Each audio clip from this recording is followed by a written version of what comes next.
Do you ever feel like no matter what you do, it's never good enough?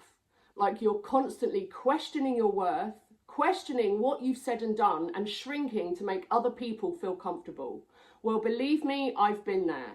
I know what it's like to feel like you have to prove yourself constantly just to be good enough. But the thing is, your worth has never been up for debate.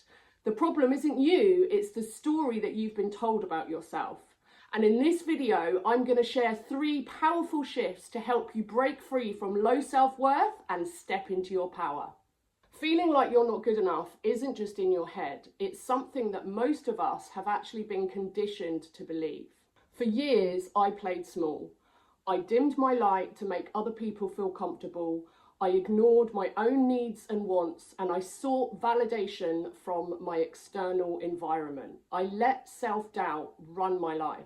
It wasn't until I did some deep inner work and started reconnecting with myself that I realized that self-worth wasn't something that I needed to prove, it was something that I needed to reclaim. First, we need to identify the root of our low self-worth, because we can't fix something if we don't understand it. 3 common causes of low self-worth are childhood conditioning. We often get told when we're growing up that we're either too much or we're not enough. We're too loud or we're too shy. And these things that we get told by our parents, our teachers, other relatives, siblings, they actually shape the way that we see ourselves. So childhood conditioning. The second one is toxic relationships. So being around people that made you feel small, dismissed your feelings, or directly questioned your own self-worth. I remember I was with someone once who said to me that nobody else would ever accept my quirky ways and that I was lucky to be with him, which at the time I believed because I had very low self-worth. In a toxic relationship, we feel that we have to conform to the other person's ways or we're not going to be accepted. And the third common cause of low self-worth is society's unrealistic standards. We are constantly told that we need the next thing and the next thing and the next thing to keep up to speed and be accepted by society. So we need the new car, we need the house, we need the job, we need the latest gadget, we need to follow the latest trend, and we need to look a certain way in order to be accepted. So many people are chasing the next thing and the next thing and the next thing. But when is it enough? When do we feel like enough? I think a major part of my own self-worth story stemmed from when I was 11, my dad sent me to a private school. I was a bright kid and he thought that maybe I would excel there. But the thing is, I was only one of a couple of children that came from state schools, and being sent to this private school, I felt like a fish out of water.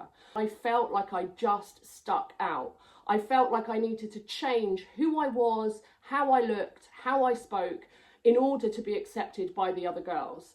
And basically I felt really uncomfortable. I felt like a fraud. I felt like I never really fit in. Over the next 5 years, I changed everything about who I was. I shrank myself in order to feel like I actually fit in my environment. I lost my confidence, I lost my spark. I just wasn't the same girl as when I went there. And my grades suffered, and I ended up leaving as soon as I could and going to a different college. But that period of my life affected me for years to come. Now, I want you to think where your own struggles with self-worth started. When did you first start believing that you weren't enough? Becoming aware of this is the first step to breaking free. Next, we want to rewire our inner dialogue, because the way you talk to yourself matters.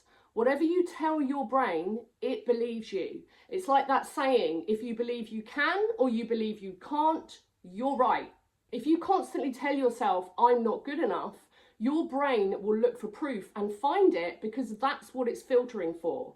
It's like when you get a new car and all of a sudden you see those cars everywhere. Well, why is that? Why didn't we see them before? Because your brain wasn't focused on that before. It wasn't filtering for that information. But when we think about something, the brain actually focuses on that and filters out other information so that we only find proof of the things that we're thinking about. So if your self-talk is constantly negative, then your brain is going to believe you, which keeps you stuck, perpetuating that feeling of low self-worth. But the good news is our brains are clever things, and the way we use them affects actually how they're physically structured.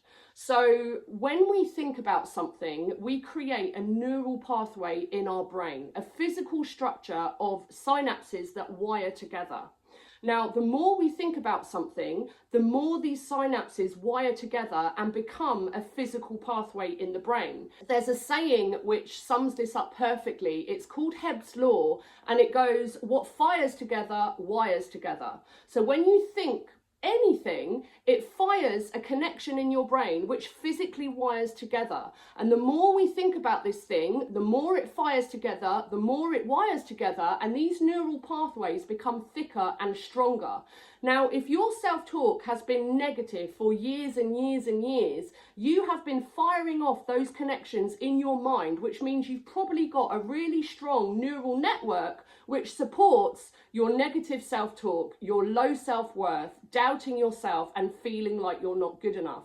Because guess what? You've been practicing it over and over and over for ages. So this means that what we use our brains for directly affect how our brains are actually structured. And we have a conscious effect on this. An example is someone learning to play the piano. You've never played the piano before, you don't know where to start, everything's new, and learning is slow at the beginning. You feel like you're not good enough, you're not picking it up, and it's frustrating. But that's because there's no neural pathways in your brain which supports playing the piano. After a while though, when you practice and you physically, use the piano and repeat these patterns, things start coming to you quicker, and then you gain momentum and you start learning the piano, because as you go through this process of learning and repetition, you're building this new neural pathway in your brain which directly supports learning the piano. So what you use your brain for affects how it's structured. This means that we can physically change the wiring and the structure of our own brain. This blows me away to this day. We are powerful creators, we are powerful beings, and if we have the intention that we want to change and do something, with practice and with repetition and with consistency, we can physically rewire our own brain to support positive self-talk, higher sense of self-worth, and actually feel good about ourselves, all from our own doing. Now, when you build these new neural pathways, because they're the thoughts that you're now thinking on a more regular basis, the old neural pathways actually break down. It's like when someone goes hiking and they want to try like a new trail. When you first go down there, it's all overgrown because no one's gone down there. And the path that you go down often is all clear and lots of people go down there and it's well worn and you can get through fine. The more you go down this new trail, the more you make it a bit easier to get through. There might be bushes in the way, but the more people go down there and the more that's used, it means that if people are going that way, they're not going down the old way. So the old pathway becomes overgrown and the new pathway becomes more used, it doesn't get overgrown, and more people go down that way. It's the same in your brain. We can actually replace old neural pathways with new ones, but it takes that consistency so that what fires together, wires together, and over time, those new neural pathways become thicker and stronger than the old ones. Self-talk is really powerful, and in order to change it, we need to become aware of when we're actually talking negatively to ourselves. Not just the words that we're saying, but the tone that we're saying it in. I know that when I used to make a mistake, I would beat myself up inside my mind. I would say, "You idiot, why did you do that? Oh my God, you're so stupid." And just the tone and the energy behind what I was saying was really detrimental. Like, I wouldn't speak to a friend like that, so why was I speaking to myself like that? We find it really easy to be our own worst enemy, yet we wouldn't treat other people like that. And what we need to start doing is treating ourselves the way we would speak to other people. We need to start becoming our own best friend. And to rewire this inner dialogue, first of all, we need to become aware in the moment of when we're talking negatively to ourselves. We need to catch it, question it, and reframe it. We need to catch when we're talking to ourselves negatively. We do it so often that we don't even realize we're doing it. It's become our norm. So first of all, we need to become aware of when we're speaking negatively, when we're having a go at ourselves, when we're using negative language, and we need to catch ourselves in the moment. Secondly, we need to question it. Would I speak to a friend this way? Is this truth? Is this based on facts or is it based on feelings? So we start to become curious around why we are talking to ourselves in this way. And thirdly, we need to reframe it. So we need to replace the language that we're using with more positive, compassionate language. So instead of, oh, you idiot, say, oh, you made a mistake? No problem, you're human, we've got this. And instead of saying, I'm not good enough, say, I'm worthy just as I am. We need to start becoming our own best friend. A perfect example of this is when I wanted to start a YouTube channel, but I told myself I wasn't good enough. I told myself that other people are going to tell me, what is she doing? What are friends and family going to say? What are they going to think?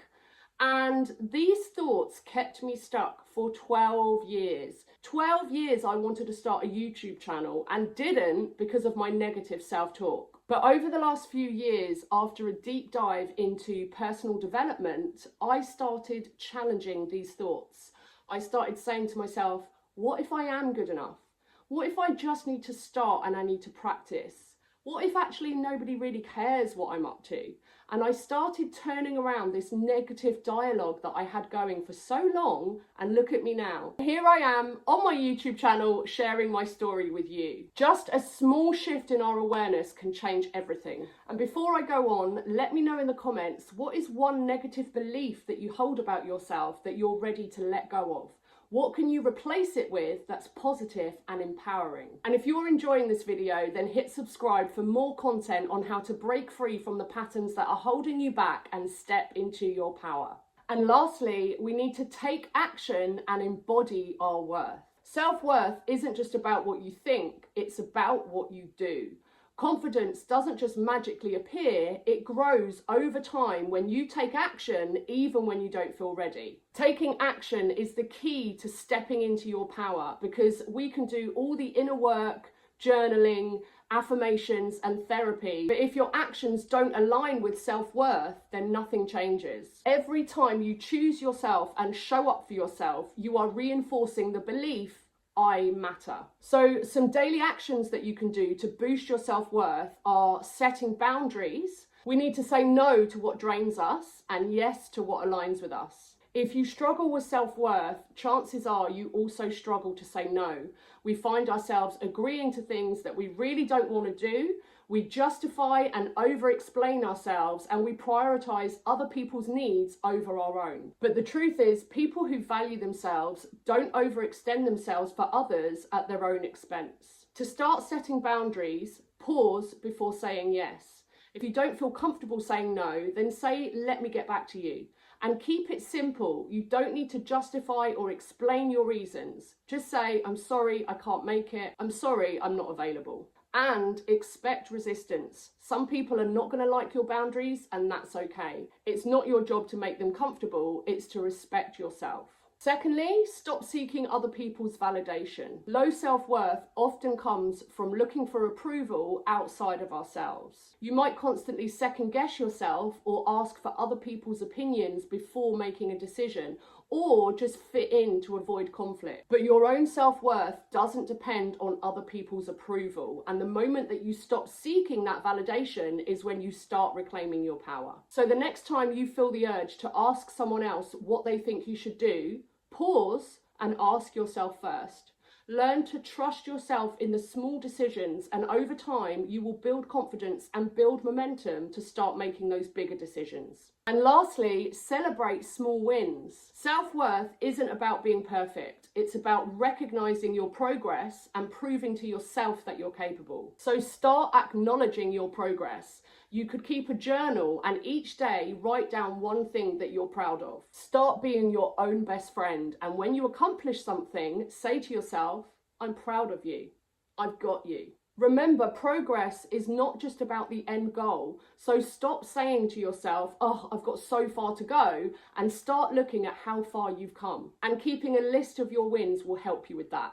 This is something I do. I write down on a daily basis everything I've done that day that I'm proud of. And I've been doing this for just over a year now. And when I look back, I'm amazed at how much I've accomplished in a short space of time. You don't just wake up one day a confident person. Confidence builds through repeated actions. Consistent small actions are going to reinforce that new belief of I am worthy. I want you to really hear me when I say this, that you are already worthy just as you are, and you don't have to prove yourself to anyone. Your only job is to believe it in your core and act like it. That's it from me, guys. Thanks for watching. Remember, keep healing, keep growing, and step into your power.